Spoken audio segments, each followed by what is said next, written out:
السلام علیکم ورحمۃ اللہ وبرکاتہ۔ اگر کسی کا شوہر زبان دراز ہو، یعنی گالی دیتا ہو،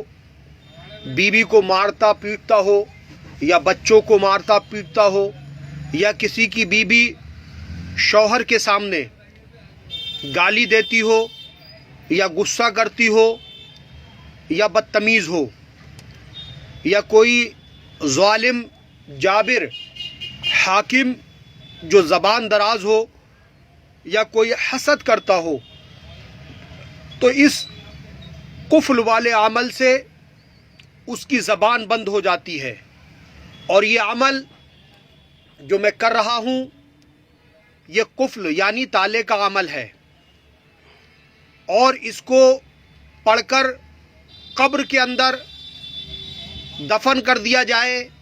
یا کسی سوکھے کنویں کے اندر اس کو دفن کر دیا جائے، تو انشاءاللہ ظالم جابر کی زبان بند ہو جاتی ہے۔